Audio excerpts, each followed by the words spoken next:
I'd like to spend a moment or two and talk with you about the difference between major and minor forms on the guitar. So this will be Harmonic Mechanism for the Mind, number 14.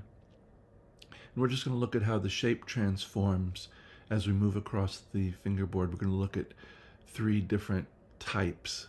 So the first one is going to be off of this D major chord type. When I say D major, I just mean the shape that we normally associate with an open D chord.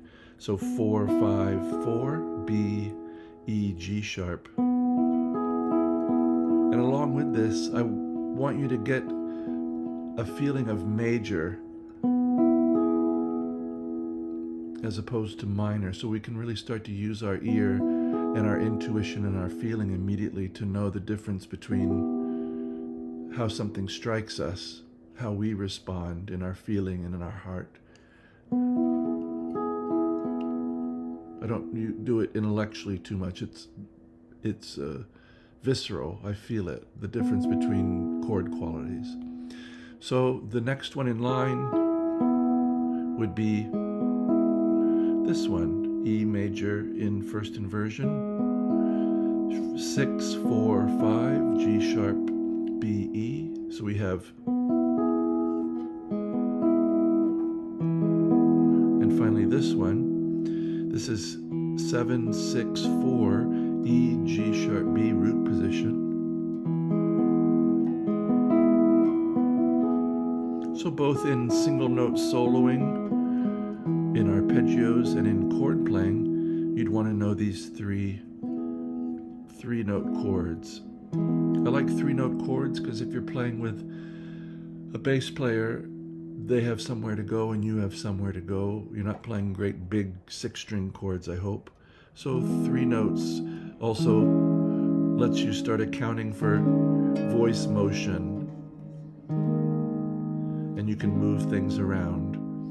Any more than that and the voice leading is going to get sloppy and just doesn't sound as good to me. So E major.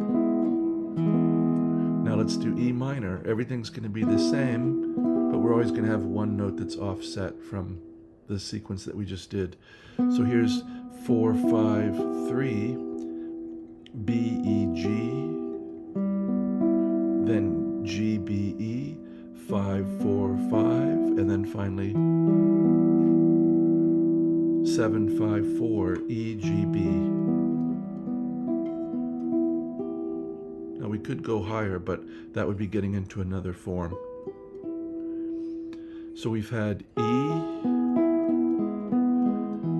E minor,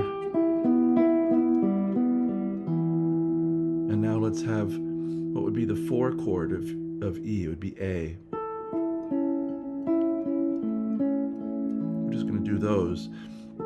So here's a major form that looks like it starts off life as a open E chord.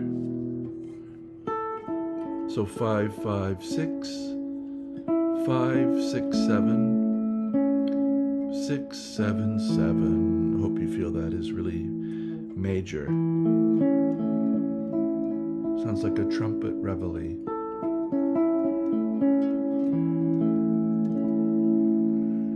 So to make those minor, we're just going to change one note again in each case.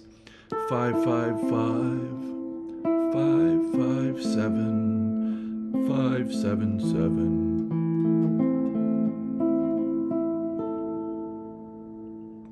So we've done E,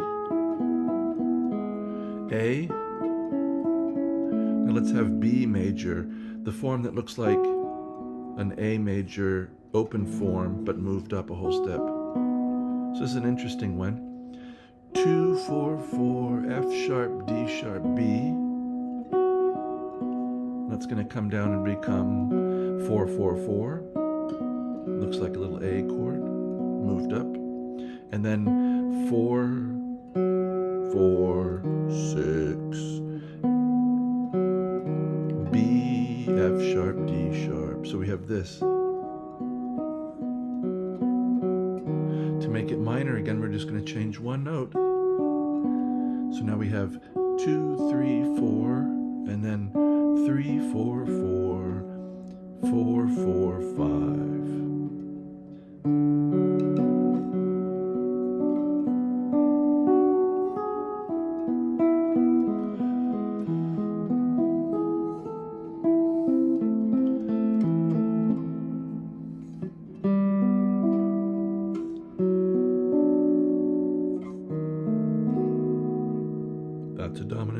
Notice it's a little spicy. And we're back home to E. I hope this has been of interest to you. Maybe unlocking some of these shape combinations and relationships will be helpful. I sure do hope so. I hope this channel can be a good part of your musical growth and inspiration. And I wish you, as always, a very, very good day.